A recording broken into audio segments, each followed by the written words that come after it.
I mean, there are many parts of the education system that I think are worthy of redesign. The particular example that you're giving of how do you help perhaps more student in this example from Tina, I think there's a question there about like how do you help people kind of find the thing that they is really their life's calling, and how do you help people perhaps not prematurely settle on something, but leave room for more exploration. So one idea is like, well, what if you actually had a portion of your education that was really well designed, purpose built for that exploration process? Maybe that would look like a whole bunch of 2 or 3 week classes, right? Maybe that would look like something much more experiential. Maybe instead of doing sort of research and group projects more towards the end of your college career, you would do those at the beginning to really try to experience like, what's it like to be a doctor? What's it like to be a biologist? What's it like to actually practice as a designer or as in business? I'm Srini Rao, and this is the Unmistakable Creative Podcast, where you get a window into the stories and insights of the most innovative and creative minds who've started movements, built thriving businesses, written best-selling books, and created insanely interesting art. For more, check out our 500-episode archive at unmistakablecreative.com. Sarah, welcome to the Unmistakable Creative. Thanks so much for taking the time to join us. Thanks so much, Srini. It's great to be here. Yeah, it is my pleasure to have you here. So I found out about your work by way of your publicist. You have a new book out called Creative Acts for Curious People, all of which we will get into, which is really kind of very much in line with the content of this show. But before you do that, I wanted to start by asking you, who was one of the most influential teachers that you had growing up? And what impact did they end up having on the choices you've made throughout your life and career and your own personal decision to go into academia? Well, there's a couple that come to mind. I mean, how long do we have? I've had really the good fortune of having some just extraordinary educators in my life.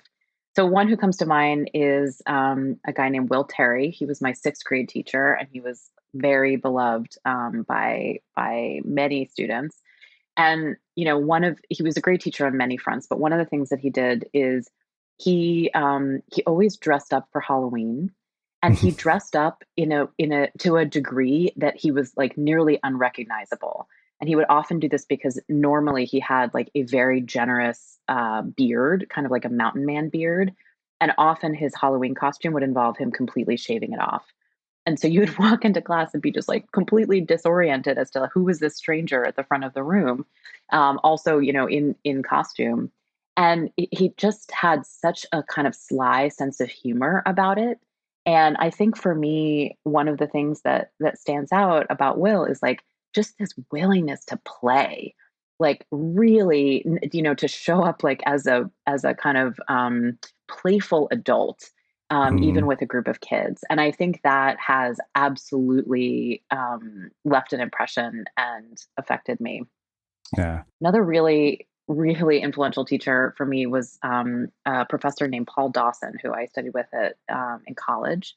And he had a really interesting approach in terms of the in-classroom dynamics. I think I took a class from him on public policy in which something like 70% of the grade was based on your in-person, sort of like your classroom participation. And you really had to speak up. And I think that was very, very hard for me at first. I was a really shy kid, and my tendency is to observe a situation first and try to understand it and understand, how I can kind of play a role. And the dynamic that he created was one where you were rewarded not necessarily for being brilliant, but for taking the risk and speaking up and really getting in the game and participating in the conversation and trying to think out loud a little bit. And for me, that was a really helpful push and stretch into an area that I wasn't naturally confident in. And it really left a deep impression on me in terms of how do you set the conditions in any kind of learning experience that helps people just stretch into something that's not in their natural, comfort zone or the way in which they think that they already know how to be successful. Yeah. Well, two questions come from that. One is about, sort of teaching in general, and the other is about, this playfulness thing. Because you mentioned that you had a teacher who, even as an adult, could be playful with children. And I feel like one of the things that happens to so many people is that they start to lose that with age. Why do you think that is, and how do they get it back? I don't exactly know why that is. I'm sure that there are some, really worthwhile sociology studies or psychological, like a deeper understanding of why that happens. I think there is, like I read a quote somewhere which is like, it's not that you get old and stop playing, it's that you stop playing and get old as a result. And I think I believe that at some deep level. Um, I wonder if it has something to do with, certainly like the expectations that we place on adults in terms of, and just the need, as an adult to be, economically responsible and take care of your family or take care, of a lot of responsibilities. A lot of those stressors are real. But I like to think that being playful can coexist with some of those responsibilities. I mean, that was what I really saw, Will modeling. It wasn't that he didn't then also, care about the quality of our academic work. It was just that he could also express this kind of playfulness. Mm-hmm. Um, I don't know. I think that for whatever the reasons that are the factors where we kind of lose that playfulness, which we don't see enough in kind of communities of adults. I think it can be recaptured, and I think some of the things that I've learned, from being a part of the D school have really reinforced that for me. Yeah. Well, the other thing that really struck me is you mentioned that you had this college professor who basically rewarded you for being willing to take risks. And you teach at, what is one of the most elite institutions in the world, where people have been rewarded not for taking risks, but rewarded for success their entire lives. I mean, I know this as a Berkeley student, you're surrounded by, nothing but, people who are valedictorians at their own high schools. And, all of us joke that everybody who was at Berkeley basically got there because they got rejected from Stanford.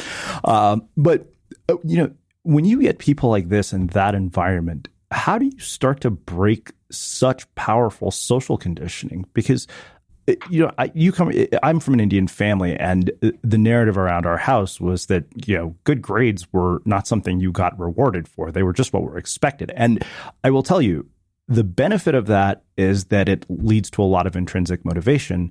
The downside of that, of course, is that you end up tying your self-worth to that, and you're always, feeling like you're in a competition against the rest of the world. Hmm. Yeah, I mean, I see some of that in a number of my students as well, and I think it's just people kind of reacting rationally to the system that they're in, right? It's like, oh, if that's what you get rewarded for, that's how you start to perform. Where I see that mindset being a disadvantage is, when you like, you may crush any problems that you come across, right? Where there's kind of a known answer, and it's something that you can master based on, a particular approach, a particular formula, a particular operation. And where that really starts to break down is in creative work, where there aren't right answers. There's not one answer. And to get to something interesting and powerful, and potentially new or innovative, you have to kind of notice things that people haven't noticed before, and that includes the faculty. I mean, it includes the teaching team. So you have to kind of walk into it, in our case, a design project with this idea that you're going to have you have permission to kind of look at things in a new way, to take some of those risks. And I'll say, a lot of students aren't good at that at the beginning. And certainly a lot of the adults who we work with who are in, leaders in the social sector or educators or, business leaders, because that has been conditioned out of us to some degree. And what we do to help break down some of that fear or rebuild some of those muscles is a couple things. So one is, in some cases, classes, in some educational environments, like you might sort of tackle one topic at a time kind of go through a whole sequence. And at the end, you kind of maybe do one project at the end. And so you're learning all the skills along the way, and then you try to put them together at the end. Instead, what we do is we'll often run multiple short projects, kind of building up to ones that are more ambiguous, more open-ended, more complex by the end. But creative work is such an integration process. You're doing a little bit of what we call need finding and research. You're doing a bit of ideation and coming up with solutions and ideas. You're doing a bit of prototyping. You're doing some testing, and you're doing that in an iterative way. So it doesn't really make sense to just do one run through that experience. You need actually multiple cycles. That's one thing. And by helping people have some like early success, that sense of, oh, I actually can stretch in this way. I can do a little bit more than I realized that I could in this kind of more iterative approach. That helps build some confidence that you can tackle the richer, more complex, more challenging projects towards the end of a class. And then the other thing I'll say is, like, design is full of methods for taking very, very small risks and testing your hunches. And so, for example, one is the idea that, when you build a model or a couple of different models of different ideas that you have for what a solution might be, which we call prototypes, then you can build across a range of directions, essentially. So you can have, one version that's a service and one version that's a digital experience, and one that is a physical product. And that allows you to test these different hunches in multiple directions before you actually have to bet on just one. And that's a way of actually admitting, hey, I don't know what the right answer is. There might be lots of different reactions. Instead of trying to figure out without any new data which is the right way to go, I'm going to actually get some real response from other people and get that data into my process. So there are lots of methods for actually figuring out how do you start to move more confidently in an environment in which you don't know what the right answer is from the beginning. Want the can't stop, won't stop watching sort of stuff? The dramatic stuff. AMC Plus has it all. Would you go to war for your family? Don't miss Kin, the all-new Irish gangland drama. Ready to raise the stakes? Catch up on the latest episodes of The Walking Dead's epic final season. Nostalgic for TV's golden age? AMC Plus is the home of Mad Men. Plus, meet a sitcom wife like no other in Kevin Can F Himself, starring Annie Murphy. Available ad-free on demand and on the platforms you're already on. Sign up today at amcplus.com. AMC Plus, only the good stuff. If you're like most people, you probably have thousands of photos on your smartphone. With cameras like the ones in our pockets, everyone is a photographer. Maybe you're already a pro, or you're thinking about turning your hobby into a business. Or maybe you're like my friends who send me Christmas cards with pictures of their family every year, which is something I guess only married people seem to do. No matter your genre or your plans for your photos, make Zenfolio the place to present your portfolio and find new clients. Anybody can create a gorgeous photography website in minutes with their easy no-code drag-and-drop templates to showcase their photos and style. They make it easy to sell prints, cards, canvases, and more to your clients around the world. And they manage and track shipping, and you get paid directly. Get started for free today at zenfolio.com/unmistakable. Again, that's zenfolio.com/unmistakable. Yeah. Well, so as a follow-up to that, I have two sort of final questions before we start getting really deep into the book.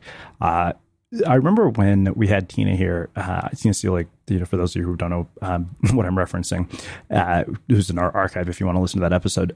One of the things she said is that she had two types of students who come into Stanford. She said there are those who come in and they have the entire lives mapped out. They know exactly what they're going to do. It's like, hey, this is my plan. I'm going to med school after this, whatever it is. And then she said that she has another group who don't have a clue what they want to do. And it's usually that latter group that ends up ironically being more successful because they remain open to all sorts of possibilities. But the one thing I wonder, just based on that, and this is something I ask every single educator that I get the chance to interview, is that if you were tasked with redesigning our education system from the ground up so that it prepares people for the future of work and doesn't leave them riddled with debt, which clearly is a massive problem in this country, how would you change it? I mean, there are many parts of the education system that I think are worthy of redesign.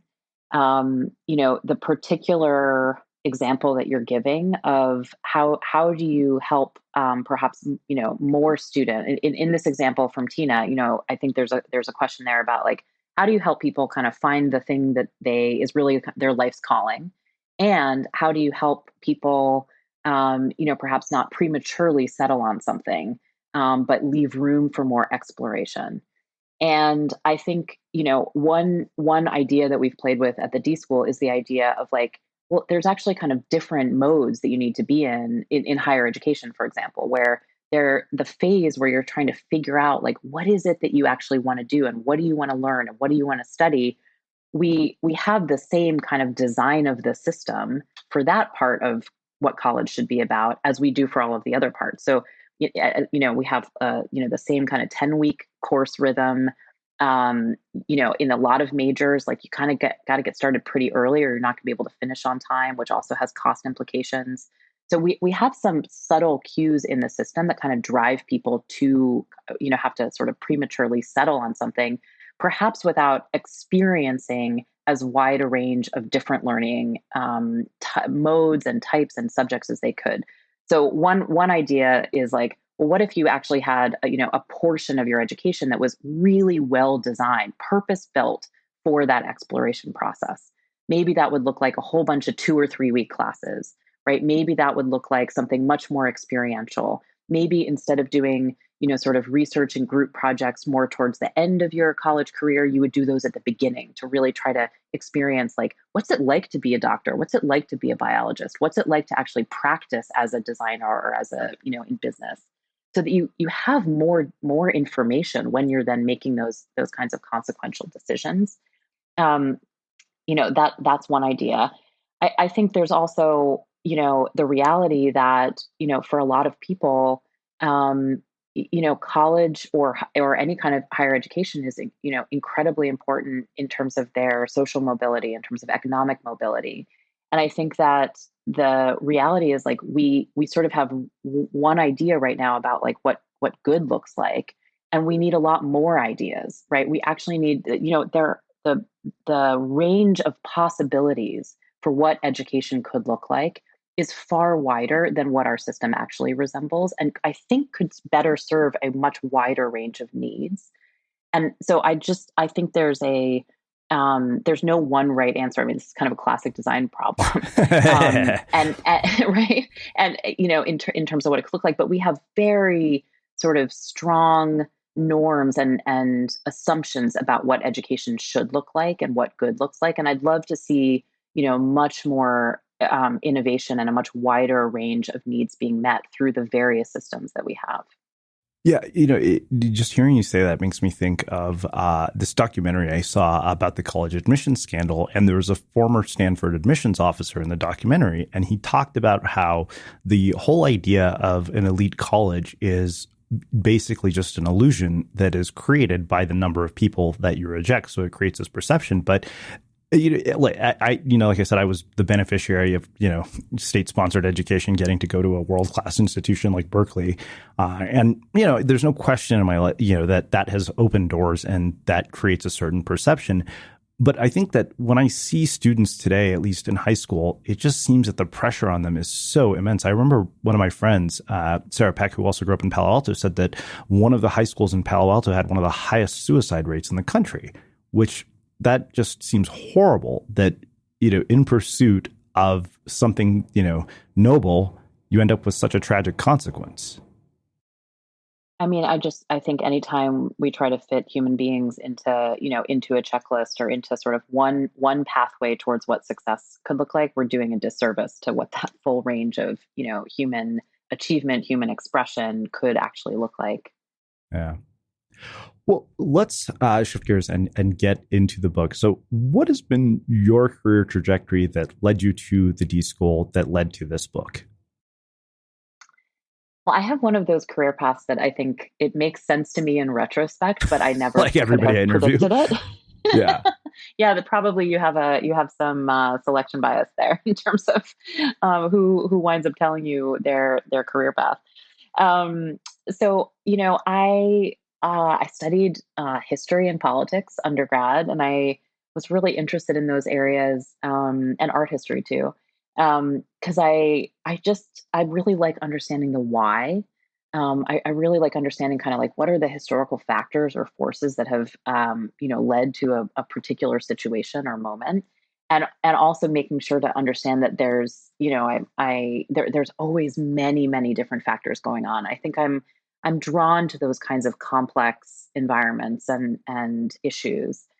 And after college, I worked for Planned Parenthood, and really was fascinated by the sort of intersection of advocacy and healthcare and education.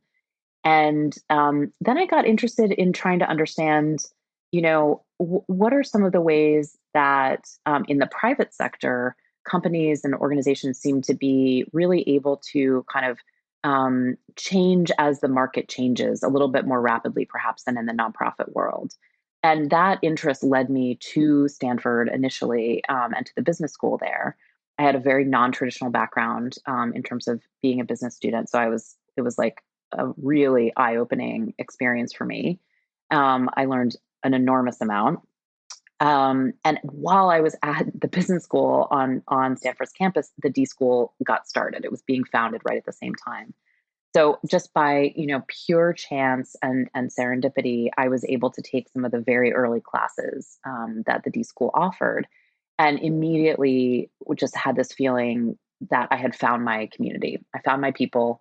This is a group that really is interested in that invisible layer of group dynamics that are so crucial to actually figuring out how do you help creativity emerge in a collaborative environment, in a multidisciplinary environment. And there was a kind of vocabulary being used that I found really helpful, because I had some kind of instincts around some of the things that we do in design, but I didn't realize that there was a whole professional approach and a more rigorous approach to thinking about how do you collect subjective data? How do you engage people to really try to understand not just what needs are that exist today, but what might happen in the future, and what that could look like. And as I was saying before, as kind of a shy person growing up, like the kinds of and someone who has a bit of that orientation of like, hey, I like to get the answer right the first time, having some of the methods around low resolution prototyping, quick small experiments that can teach you a lot more than trying to think your way through the problem. Those I found incredibly useful, incredibly freeing in a lot of ways, and allowed me to push my work in directions I could not have anticipated.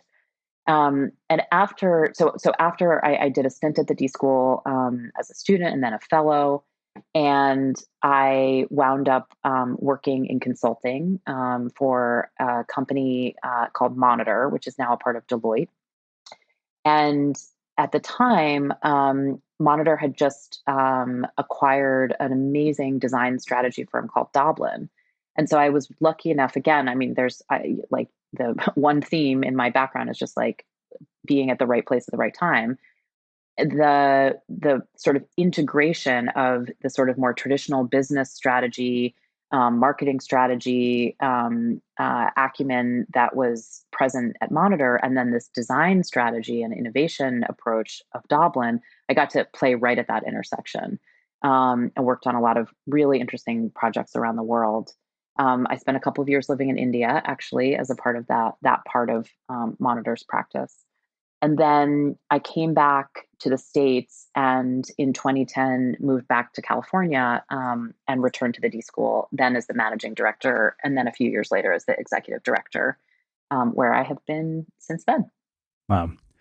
So, I'd love to ask this, from a sort of, design perspective. One of the things that you mentioned was that you sort of found your people. And I realized so often when we go into the working world, at least for me, as the guy who was fired from every single job I had, there's a question that never seems to come up when people get put on performance improvement plans, and that is whether you're actually in the right job to begin with. So how can you use the principles of design from a company perspective when it comes to hiring to like increase match quality in terms of the right people doing the right jobs?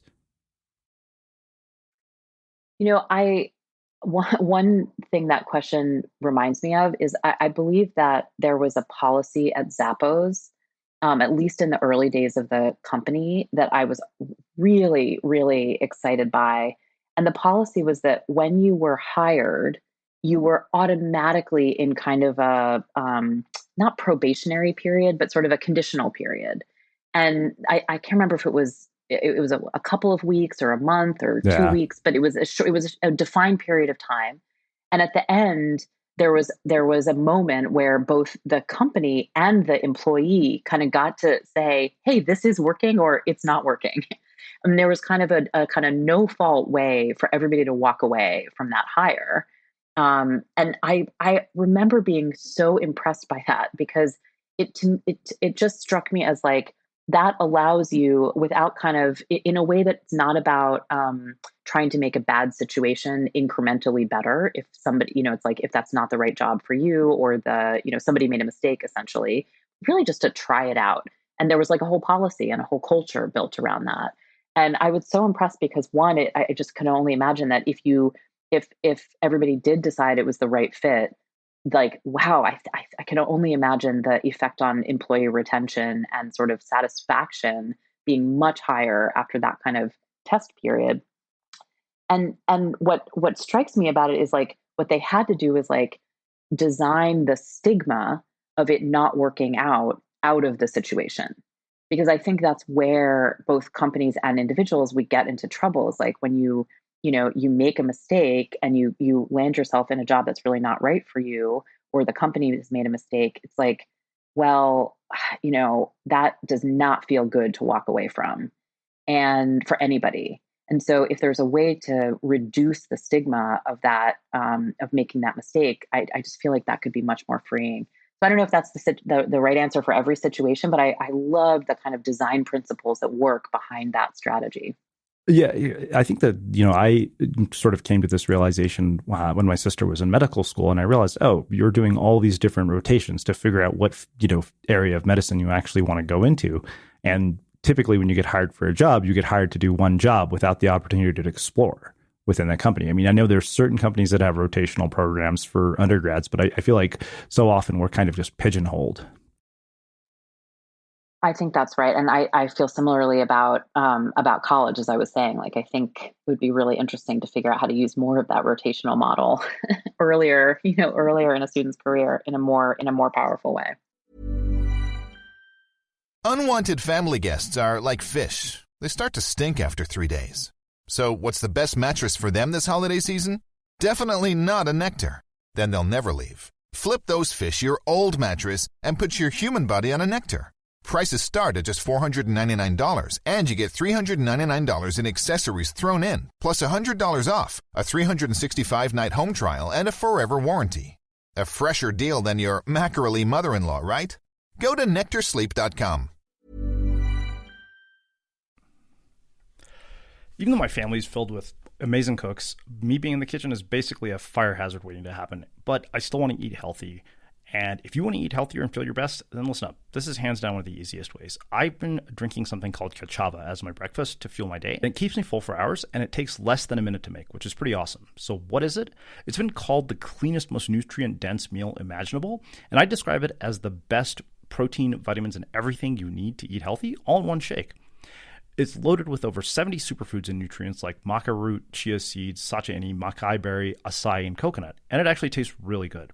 The people who built this company started in the jungle on the side of a mountain during a health retreat, and their mission is to bring the world's best superfoods into a single ready-to-go meal to help busy people stay healthy on the go. And Kachava is offering 10% off for the listeners of our podcast. Just go to kachava.com/creative. Again, that's Kachava, KACHAVA.com/creative for 10% off. If you like The Unmistakable Creative, there's a new podcast I want to tell you about that I think you'll really like. On the Stories of Impact podcast, they go into the science behind innovative tools that help human beings flourish. The birthright of every human being is not just to survive, but to thrive. Hear about the intersection of the science and spiritual practices that give life the deepest meaning and fulfillment. Hear from Deepak Chopra, Laurie Santos, and more. The award-winning Stories of Impacts podcast returns for its 5th season. This acclaimed podcast features award-winning veteran journalist Richard Sergey and acclaimed writer and producer Tavia Gilbert. Find them wherever you get your podcast. The Stories of Impact podcast is supported by Templeton World Charity Foundation. So there's really no way that we're going to be able to cover every single exercise in this book in the span of an hour because there's so many of them. So I wanted to go into a few of them that really struck me. Let's start with observation. One of the things you say is that learning to observe and register feelings in others is crucial in widening your lens because it helps you connect to how the world might appear through others' eyes and kindles your imagination for what you could create. Learning to appreciate the feelings of teammates without conflicting viewpoints and to collaborate in an open and vulnerable way is the key to creative teamwork. And what I wonder is, for people who are listening, many of who are creators on the internet, how do you apply that in the case where you're not necessarily getting to have a face-to-face or even verbal interaction like you and I are having, where you're hearing somebody, but you're just communicating with them digitally? Well, I guess I'll say, just to frame it a little bit, I think in general, in any kind of creative work, registering and understanding the role that emotions play is really important. It's important even if you're completely working on your own, and what you're realizing is that, like, wow, there are highs and lows in any project. Like, how do I deal with that? How do I recognize that? How does that affect my work? Do I need help at certain stages? Do I need to reach out at certain stages? So, like, emotions just are a feature, not a bug in any kind of creative work. And I think that is particularly true then when you're working with others. It's like that is only magnified, it's only intensified because everybody's having emotions all across the team. And I will say, like, the conversation that we're having, audio only, like, we can get to a level of understanding and connection. It's not about being face to face, or perhaps not even about being in proximity, but it is about making the space and the time to hear somebody out, to, like, pause and let somebody continue their thought and maybe expand on what they were thinking. I think that there is a lot about, just purely written or purely digital interactions where some of that gets a little bit cut off. And I think, like, if you want to have a real creative bond with somebody, like, you do have to make the space for that. Just make a little bit of time for that. One incredible assignment from the book, created by an instructor at the D School named Glenn Fajardo, it actually really assumes that two people are going to be working at a great distance, perhaps across cultures, and perhaps without even sharing a primary language. And so in this assignment, it's a way to actually build a deeper connection with someone just visually. So the way it works is that you each take photos of your daily life for a period of a day. And then on the second day, you have a 20-minute window where you have a conversation just by sending photos back and forth. But the key is that you're not just, like, randomly sending photos. You respond, try to relate to the photo that you've just received from the other person, like, no words, no emojis. And you're trying to, essentially, you're having a wordless conversation. And the goal there is to establish a relationship where you understand a little bit more about the other person. So I don't think it's impossible in a digital environment. I think it's much more about, are you creating those opportunities for connection to emerge? Do you understand the value of those? Do they help fuel you? Do they help build that more trusting relationship with someone else? Yeah, it's funny you say that because it reminds me of the situation I had. I was seeing this girl long distance, and we had this joint playlist on Spotify, and there were certain days where we didn't want to talk on the phone because I don't really enjoy talking on the phone for hours on end. So we would just listen, and each person would pick one song, and we were effectively having a conversation through our music choices. I love that. That would be really a cool build on that same assignment. Is like, you could do the photos, and then you could add a playlist. Well, let's talk about another thing that struck me. And the reason this struck me was because this is something I see from almost every one of my readers. It's something that every creative person wrestles with. You say that, producing creative work, actually getting it out of your head and onto the page or into the world, requires you to deliberately suspend your evaluative brain at specific moments. You want to temporarily defer judgment on what might work in order to explore a new concept without prematurely dismissing it as impractical or unfeasible. And then you go on to say that judgment is incredibly important. You need it to survive and to course correct your way through life, but the ability to put your critique on hold is what allows you to sometimes pursue a wild idea. You wrote a book, so you know this better than anybody. That is really, really hard for a lot of creative people to do. It took me a long time to get my head around that. And I always say, I am an average writer who writes a lot, and that's the only reason I write anything worth reading. Yeah, so you go for volume, it sounds like, which is a major insight about your own creative process that I think everybody needs from time to time. I mean, I struggle with my own inner critic for sure.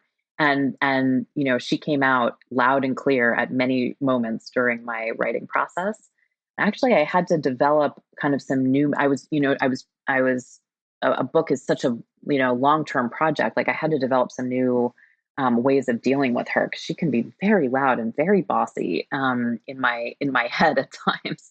So I definitely think the practice of being able to suspend judgment is something you are constantly working on, like no matter how much creative work you have produced in the world. And everybody does it a little bit differently.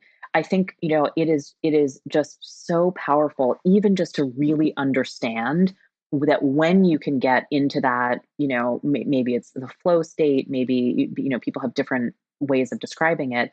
But when you can suspend judgment, it does help you, increase your output, increase the volume, increase the range of ideas you might be exploring. And then you also, the complement to that is then you do need to go back and say, hey, what if this is worth keeping or publishing or, like you do, they don't work without each other. They're really complementary modes. And, there are different ways that people found for doing that. I think one student team that I recall, like literally made a sign about whether they were trying to, be in a mode of diverging or converging in terms of like, were they trying to like come up with lots of options or explore without being judgmental, or were they in a decision-making and evaluative mode?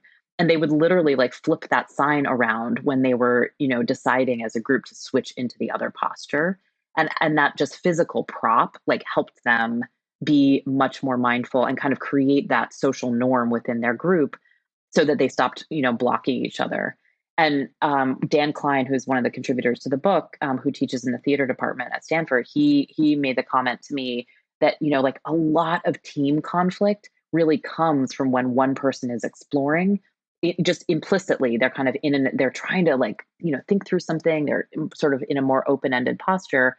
And the other person is like trying to get to a decision or, trying to kind of move on. And that is where a lot of conflict actually stems from. So having that vocabulary, having that ability just by yourself to understand, am I slipping into a more critical mode? Is that the right moment for that? Those are, I think, incredibly powerful ideas and practices to develop. Yeah, absolutely. Yeah, I love that you brought this up because I even remember reading, in Seth Godin's book, The Practice, that he talks about, feeling like an imposter. And you're thinking, you feel like an imposter? You wrote 17 New York Times bestselling books. So if Seth feels like that, then it's no surprise that all of us do. Yeah. Well, let's talk about this whole idea of talking to strangers. As somebody who pretty much does this for a living, it probably was one of my favorite parts of the entire book, of all the things I saw.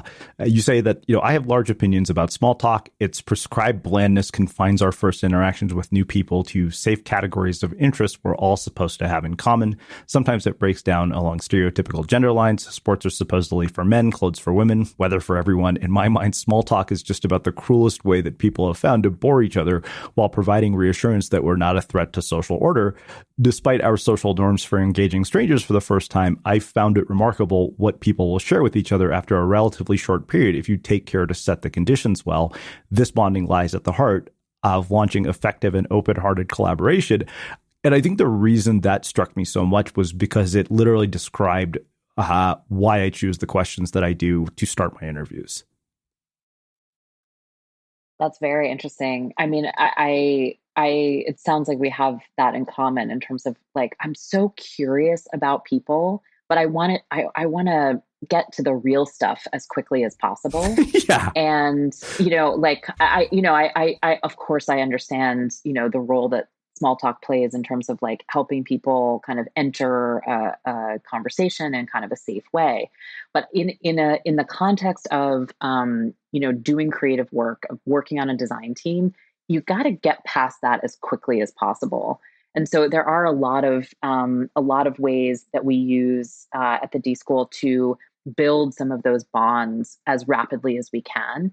And the reason that's important is because if you don't actually know something authentic and real about the people that you're working with, and they don't know you, there's a lot of guesswork and a lot of playing it safe about like not really expressing your most, wild idea or your riskiest thing, or when you're feeling nervous or frustrated, or you're, really stuck on like, how do we frame this problem? How do we build this prototype? Like you have to have some of that just actual like human, bond with somebody to help them navigate through, difficult work and vice versa.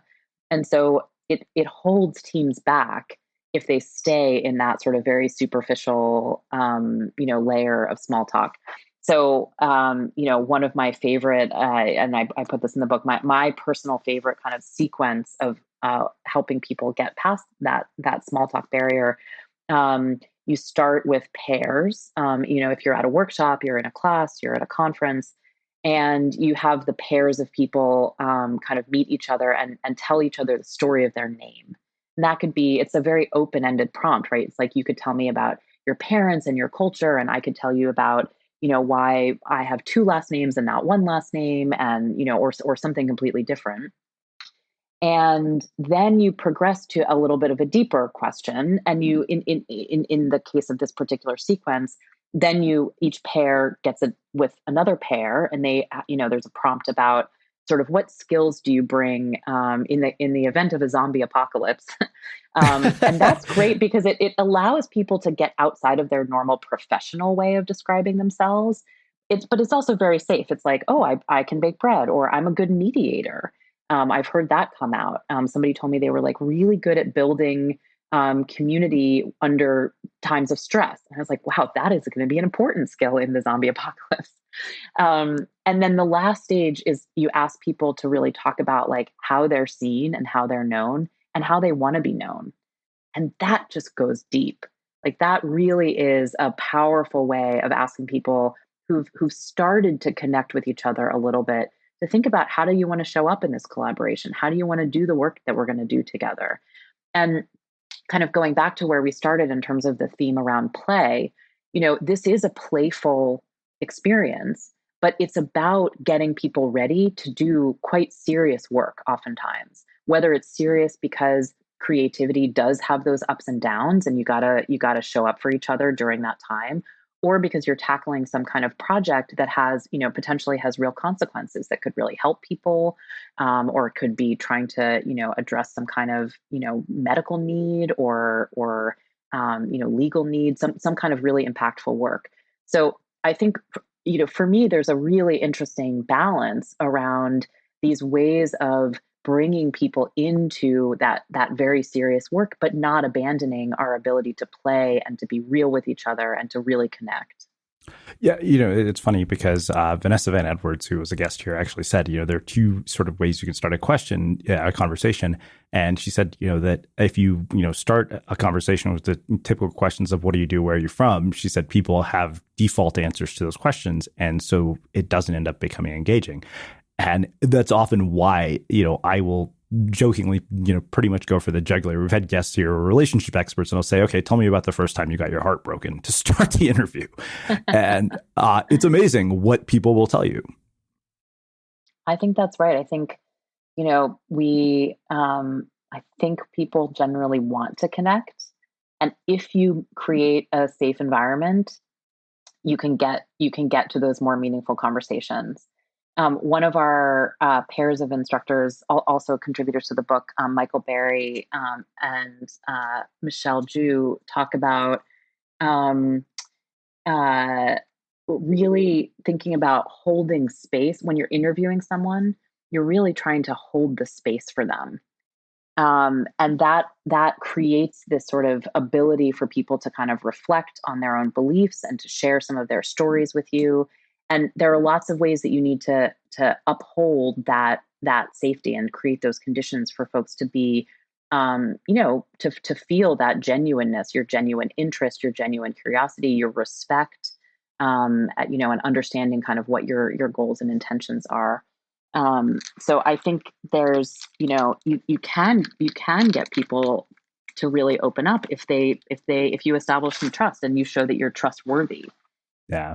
I mean, I think that's one thing that I wrote this entire guide on conducting interviews. And I said, you can ask really deep, even deeply personal questions as long as it's done with, positive intent.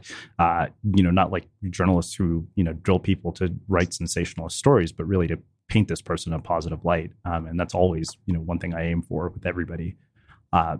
So one thing that really struck me, I think it's because of the sheer volume of information that I'm exposed to as a byproduct of, the number of people I interview and the number of books I read is what you said. You say that your brain is constantly making shortcuts to help you process the immense amount of information perceived by your eyes, ears, and other senses. It ignores some things and rapidly interprets other things. It's just trying to give you the most helpful information at the right time, which makes a difference if you're hungry or scared. This helps you move through the world efficiently, but the efficiency comes at a cost. You develop habits and get stuck in ruts of thinking and noticing. Your beliefs, your previous experiences, your pace, and even your cognitive load at the moment all affect what gets through the filter and conclusions you draw as a result.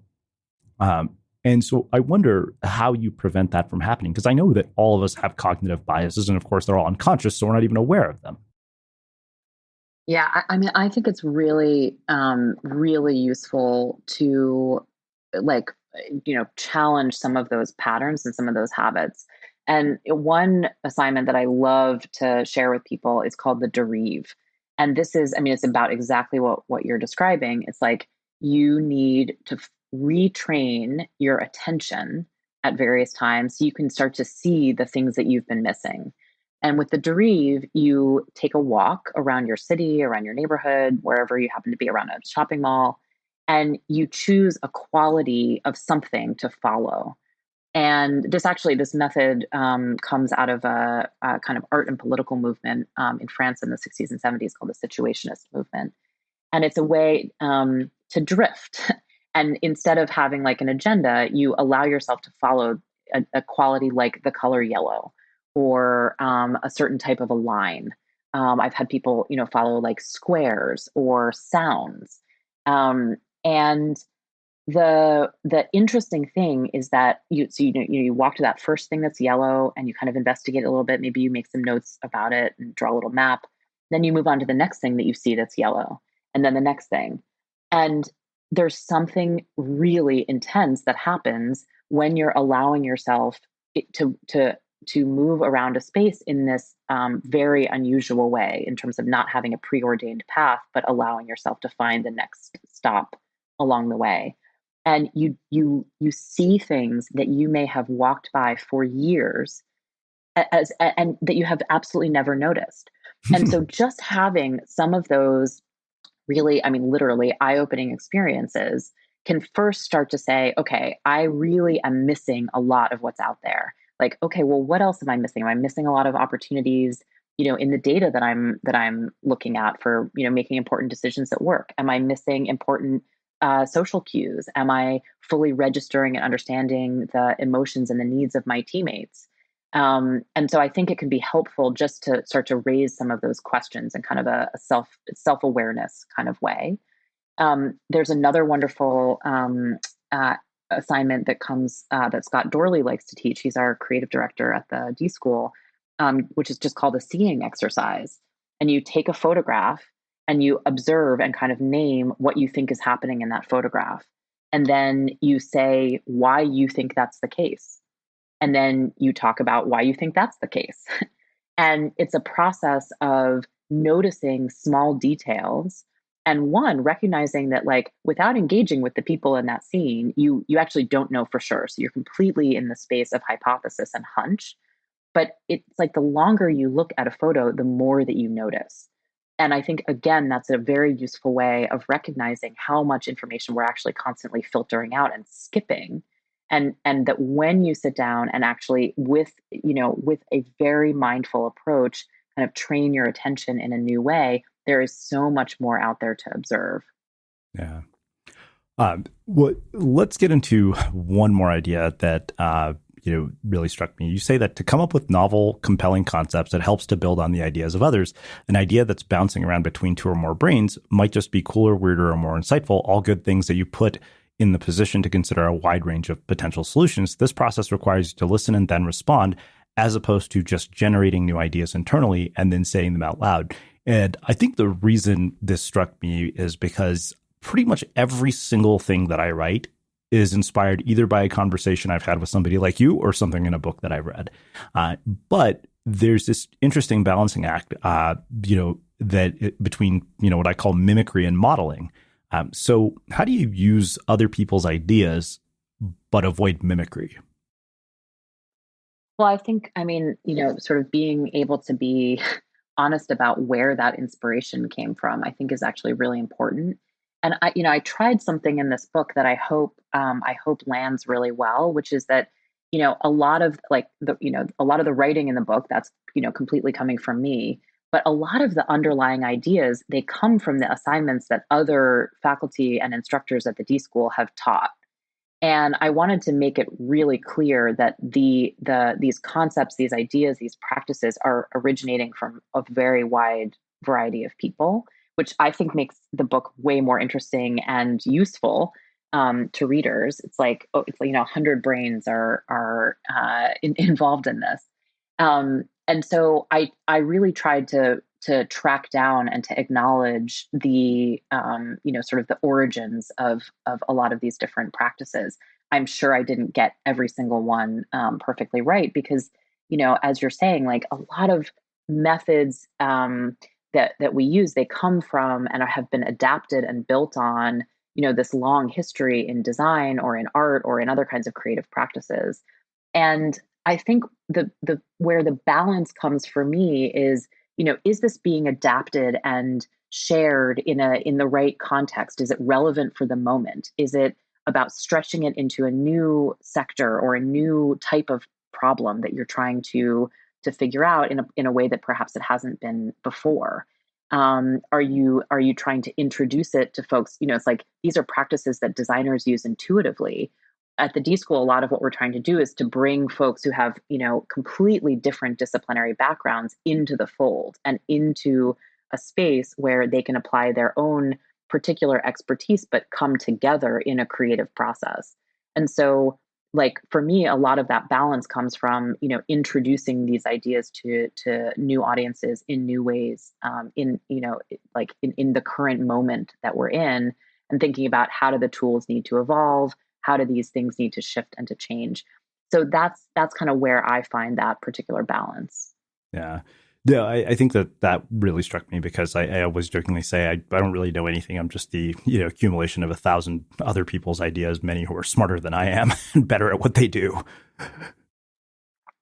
Well, I think there's real value in the way that you're able to, you or other folks who are like I absolutely can't comment on whether you're originating ideas or which you probably are, or you're recombining them, or you're sharing the ideas of others. But it's like that is also the sort of the storytelling, the way in which people are then able to relate to the ideas is a tremendously valuable service. So I think there's we have a little bit of a hang up, I think, or maybe it's even a myth in many kinds of creative work that like if it's not brand new to the world, somehow it's not valid or valuable.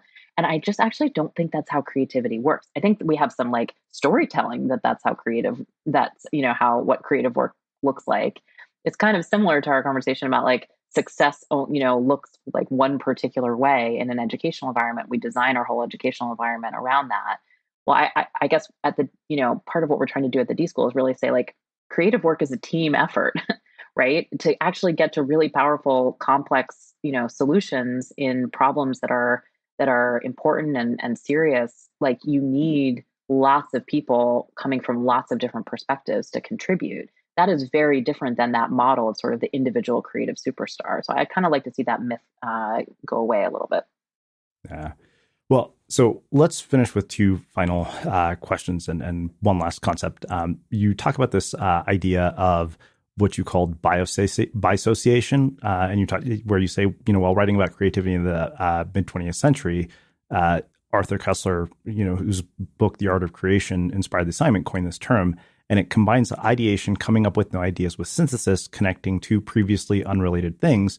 And the activity is a good way to help train your brain to challenge regular boundaries between apparently incompatible frames of reference, which helps you come up with bolder, more novel ideas. So how do you actually do that?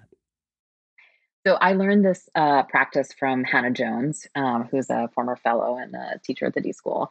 And she, the way that she runs and has designed this assignment, you essentially, like if you're in the middle of a brainstorm or any kind of ideation session, let's say you're doing it with a team, you would take all of the ideas that you've come up with, you write them on individual cards or sticky notes, and then you get into pairs and you each have a small stack, and each of you takes the first on the pile, and you put those two ideas together. Now they're probably two completely unrelated ideas, and you have to come up with a third idea that somehow builds off of those original two ideas, and that's your bisociation.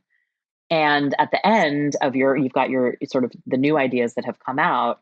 You perhaps even try to come up with a super bisociation. Like, can you get one idea that connects all of those new ideas together?